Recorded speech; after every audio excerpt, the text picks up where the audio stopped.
Muito bem, seja bem-vindo a mais um encontro de Direito Penal. Eu sou o professor Paulo Henrique Helene e hoje você vai aprender comigo o nexo de causalidade, uma matéria muito importante que faz parte da teoria do crime em direito penal. Vamos comigo então? Acompanha comigo aqui no nosso quadro eletrônico. Antes de começar a tratar especialmente aqui do nexo de causalidade, eu quero relembrar alguns aspectos com você relacionado à teoria do crime. Vamos fazer um panorama geral, vamos fazer aqui a digressão analítica do crime e aí eu vou ensinar para você onde está alocado o nexo de causalidade e depois a gente vai verificar quais são as teorias aplicáveis, o que o Código Penal fala sobre isso e a doutrina também. Vamos comigo então? Na lousa, você tem que relembrar que o crime é conceituado para a maioria da doutrina brasileira e europeia de forma tripartida. Então ele compõe três elementos aqui que eu vou destacar com você na lousa. Primeiro, o fato típico.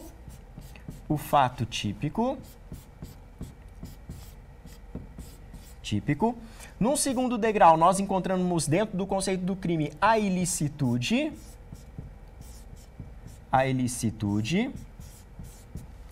E para fechar, a culpabilidade.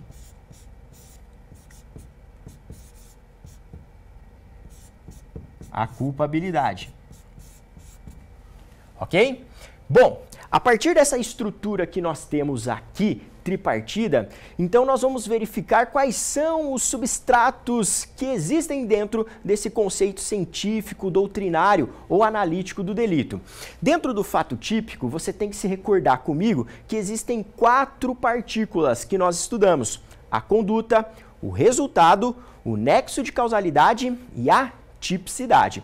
Então, se você for fazer um esquema no seu material, fica legal você completar aqui da seguinte maneira. Dentro do fato típico, eu vou colocar de forma abreviada, nós temos então a conduta, o resultado, o nexo de causalidade e a tipicidade.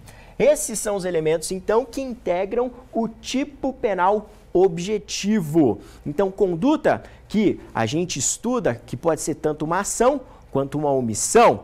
Nós verificamos também o resultado, que pode ser de cunho naturalístico ou jurídico, e aí você esbarra aqui no nexo de causalidade. Gente, você tem que lembrar, de forma aqui a não confundir isso em hipótese alguma, que o que caracteriza o nexo de causalidade é o fato que ele vai unir a conduta ao resultado. Então, ele é o elemento que une a ação ao resultado naturalístico. A gente vai verificar agora na tela o que diz o Código Penal com relação a esse assunto. A nossa matéria, ela vem tratada no artigo 13, conforme você confere comigo aí na tela. Dispõe o artigo 13 que o resultado de que depende a existência do crime somente é imputável a quem lhe deu causa. E aí, prossegue o Código Penal afirmando que considera-se causa a ação ou omissão sem a qual o resultado não teria ocorrido. Bom, pessoal, aqui você tem que lembrar que a doutrina informa que nós vamos ter aplicabilidade de 2 teorias no artigo 13. A primeira teoria nós denominamos ela de equivalência dos antecedentes. Teoria da equivalência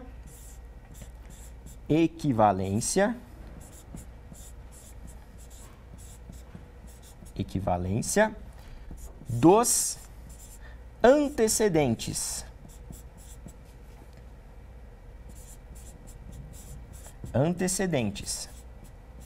Ok? E essa teoria, ela vai ser conjugada com outra teoria que a doutrina aponta, que é o método ou processo de eliminação hipotética.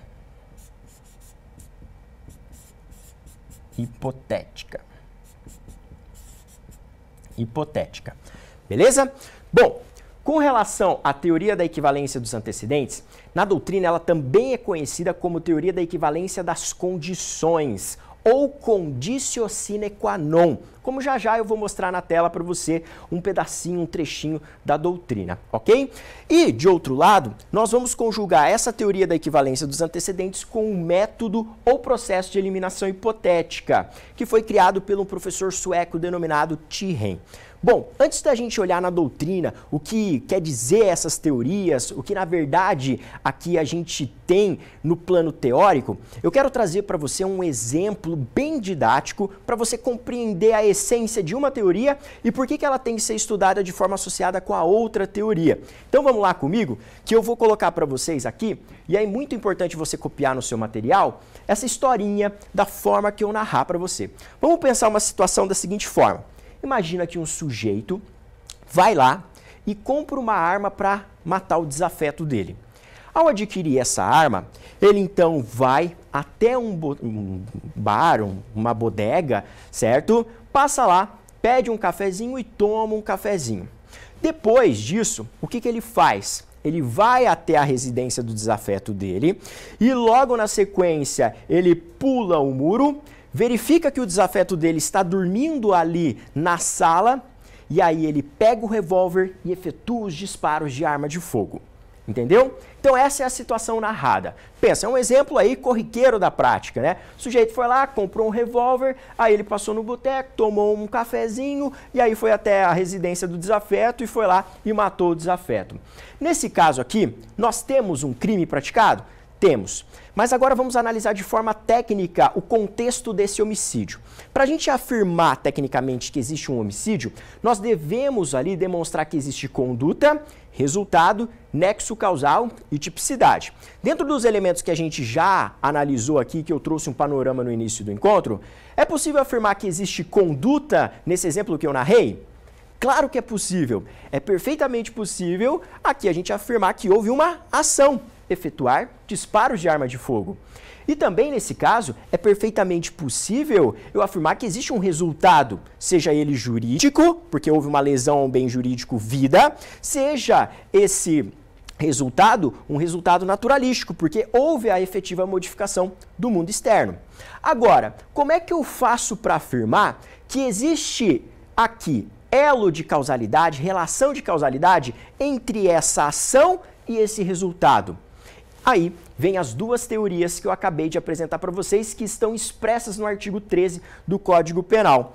A teoria da equivalência dos antecedentes, que vai falar que tudo que concorreu para aquele resultado é causa daquele resultado, e o processo de eliminação hipotética, que vai exigir de você um exercício mental. Você vai ter que se colocar aqui como analisador daquela situação e vai dividir essa situação por causas, certo? Por eventos. E aí vai fazer um exercício de supressão mental. Retirando aquele determinado evento, você vai verificar se altera ou não o resultado final. Se houver uma alteração do resultado final, isso é causa para o evento. Gente, vai ficar mais claro na hora que eu colocar aqui na lousa para vocês. Vem aqui comigo. Primeiro vamos esquematizar esse nosso exemplo aqui no quadro. O sujeito, então, primeiro, o que ele fez? Ele foi lá e comprou uma arma, não é? Então vamos lá. Comprar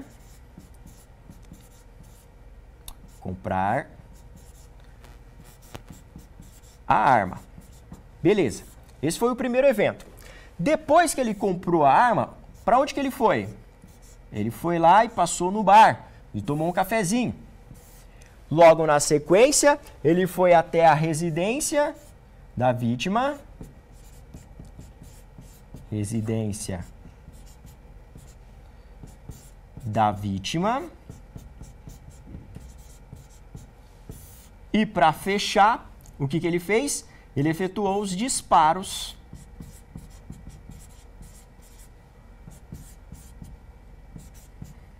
com a arma de fogo. Muito bem. Então, esse é o panorama do nosso exemplo. Ok. O que a teoria da equivalência dos antecedentes vai falar? Para essa morte que aconteceu aqui no âmbito dos disparos, logo após os disparos, tudo que concorreu para essa morte, tudo que antecede essa morte, é causa, então, para esse resultado.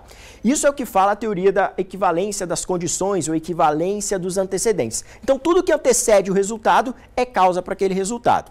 Só que isso você não pode estudar de maneira sozinha.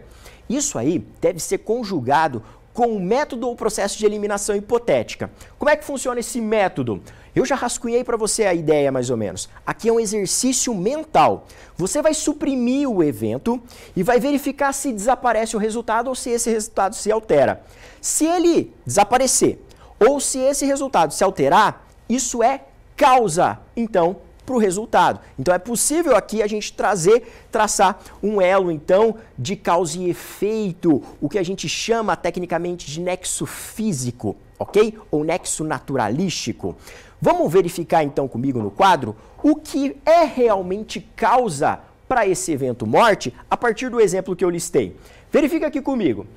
Gente, se o sujeito não tivesse efetuado os disparos com a arma de fogo, a morte teria ocorrido da mesma forma como ocorreu?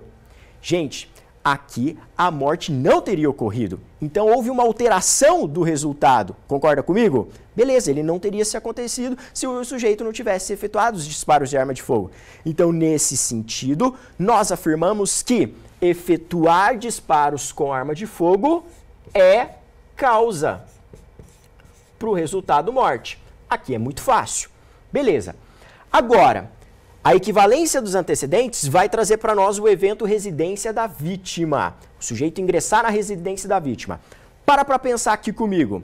Se o agente não fosse até a casa da vítima, pulasse um muro, entrado e visto ela, o resultado morte teria ocorrido da forma como ocorreu? Também não. Então, o que a gente conclui? Que se a gente suprimir a residência da vítima, não há produção do resultado morte da forma como ocorreu. Então, entrar na casa da vítima é causa para o evento, ok? Beleza. Agora, presta atenção aqui comigo. O fato dele ter passado no bar para tomar um cafezinho, isso interfere lá no resultado morte? E aí? Se ele não tivesse passado no bar, teria alterado o contexto ali em que ele efetuou os disparos? É claro que não. Então, a partir do método de eliminação hipotética, ou processo de eliminação hipotética, nós podemos afirmar que o fato dele ter passado no bar não é causa para o nosso evento morte. Então, isso aqui não é causa. Não é causa. E aí, se a gente voltar mais, o fato dele ter comprado uma arma. Gente, comprar uma arma é causa para o evento morte? Se ele não tivesse comprado a arma, o resultado morte teria desaparecido? Teria desaparecido, certo? Ele não teria ocorrido da forma como ocorreu. Então, o fato dele comprar uma arma de fogo é causa sim, beleza? Então, nós podemos afirmar, e você pode escrever assim no seu material, que o fato dele comprar uma arma é causa para o evento morte. Muito bem. Então, a partir disso, você com certeza compreendeu o que é o processo de eliminação hipotética conjugado com a teoria da equivalência dos antecedentes. Então, a primeira teoria, equivalência dos antecedentes, fala que tudo que concorreu para o resultado é causa, e aí a gente conjuga com esse exercício mental, que é o método de eliminação hipotética. Tira o evento. Se mudar o resultado, aí a gente fala que é causa aquele evento. E a partir desse momento a gente tem então essa relação de nexo físico ou de nexo naturalístico, que é o nexo tradicionalmente trabalhado pela doutrina até o momento. Beleza? Compreendeu isso? Então vamos dar uma olhada aqui o que a gente tem nos manuais de direito penal escrito sobre esse conteúdo, de forma mais técnica. Vamos conferir aí para você ficar com o material bem completo.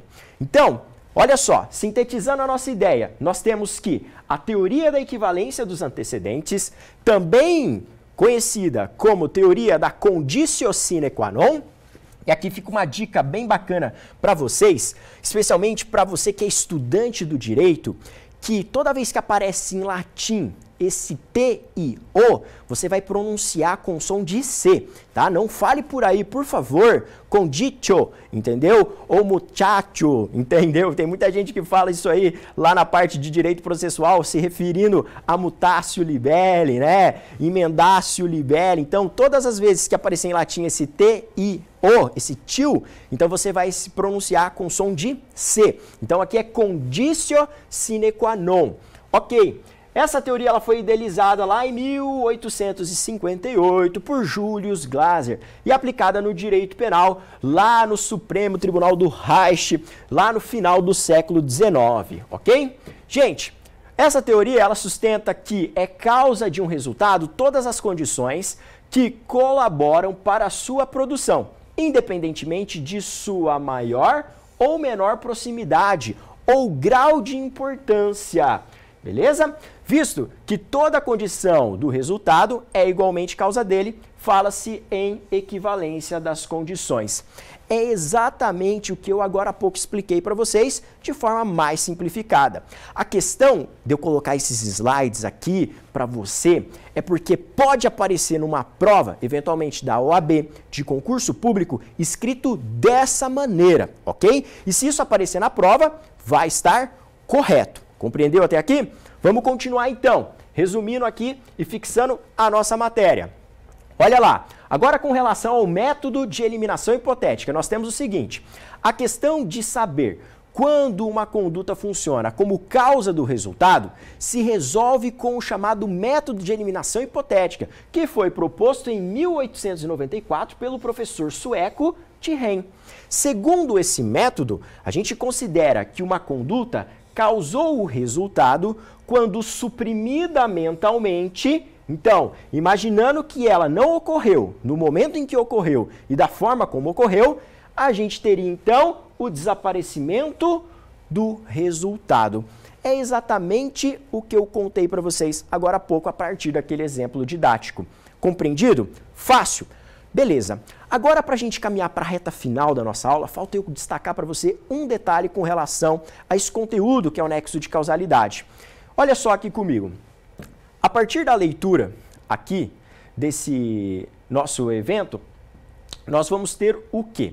Nós vamos ter um problema a ser diagnosticado. Por quê? Essa teoria da equivalência dos antecedentes, essa teoria do método de eliminação hipotética, isso gera um problema dogmático. Bom, no exemplo narrado para você, eu contei que, o sujeito foi lá e comprou uma arma, certo? Só que a gente pode aqui voltar mais e mais e mais no tempo. Eu posso afirmar que o fato de um agente ter fabricado aquela arma é causa para o evento morte. O fato de mamãe e papai do réu, do atirador, ter feito o réu lá no passado é causa para o evento morte. Por quê? Nesses exemplos que eu trouxe para você, se eu não tivesse fabricado a arma, o resultado morte não teria ocorrido da forma como ocorreu. Se papai e mamãe não tivessem feito o réu lá no passado, ele não existiria, não teria ocorrido a morte da forma como ocorreu. Entendeu? Então, isso aqui, o rigor dessas duas teorias, conduz a um problema que a gente chama de regresso ao infinito. Então a gente vai regredir, regredir, regredir e nós vamos alcançar o chinês que inventou a pólvora, certo? Porque se ele não tivesse inventado a pólvora lá no passado, nós não teríamos a forma aqui dessa arma de fogo e o mecanismo aqui utilizado para deflagrar o projétil e atingir a vítima, entendeu? Então a gente vai retroagindo, retroagindo, retroagindo e não há limites. Se você for cristão, você chega lá em Adão e Eva na criação do mundo. Se você for de outra linha darwinista, veio do Big Bang, você chega no Big Bang. Tudo isso como causa pro evento que aconteceu ali, para aquele crime que a gente estava analisando. E aí vem a grande sacada dentro do nexo de causalidade. Depois que você entendeu uma teoria, o método, compreendeu o exemplo, qual que é o problema que a gente diagnosticou aqui? O problema, que você tem que anotar no seu material, é que o rigor dessas duas teorias conduzem a um regresso infinito, ok? E aí, como é que a gente faz para frear o direito penal? Porque a partir dessas duas teorias, a gente poderia muito bem responsabilizar o fabricante da arma, o pai e a mãe do réu respondem penalmente pelo crime, os avós do réu respondem penalmente pelo crime. Mas o direito penal vai alcançar essas pessoas? É claro que não, porque aqui a gente vai ver, a partir dos próximos encontros, os limites impostos ao rigor da teoria da equivalência dos antecedentes e a teoria da equivalência dos antecedentes ou o processo de eliminação hipotética. Então, para sintetizar, vamos anotar no seu material. Qual que é o problema dessas teorias? O problema é que aqui nós temos um regresso infinito. Um regresso infinito. E, a partir de então, nos próximos encontros, nós vamos estudar os limites a esse regresso infinito. O primeiro limite pode aparecer a partir dos estudos das concausas. Depois, o segundo limite, que é um nível mais avançado de direito penal, é a partir do estudo da teoria da imputação objetiva.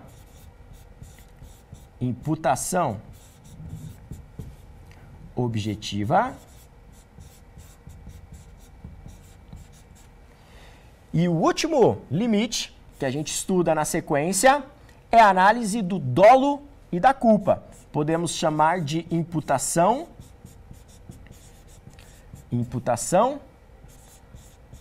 subjetiva. E aí você pode colocar no seu material análise do dolo ou da culpa do agente. Então, para pensar aqui comigo. Como é que eu resolvo, então, a questão da mãe do réu, do atirador, para ela não ser responsabilizada penalmente? Pelo rigor da equivalência dos antecedentes e pelo método de eliminação hipotética, o direito penal chega nela, não chega? Chega, porque o fato dela ter dado a luz ao réu é causa para o evento. Mas presta atenção aqui. Ela agiu com dolo ou com culpa com relação àquele evento morte? Você vai me afirmar, certamente que não. Ela não tinha intenção de matar aquele sujeito. Ela não teve culpa, imprudência, negligência ou imperícia. Entendeu? Então, você vai perceber que nesse caso que eu trouxe para você, a imputação subjetiva, ela vem aqui de modo a frear a responsabilidade penal. Então, nesse momento eu afirmo que ela não responderá penalmente. Nem ela, nem o pai, nem o fabricante da arma, ninguém ali que não tenha atuado com dolo ou com culpa, concorrendo para a prática daquele evento que eu narrei, o exemplo que você anotou no seu material. Beleza? Com isso, pessoal, a gente finaliza esse nosso encontro com relação ao nexo de causalidade. Se você gostou, não deixa de comentar esse vídeo, dar um gostei aí e se inscrever no nosso canal. E eu te espero na nossa próxima aula. Um forte abraço!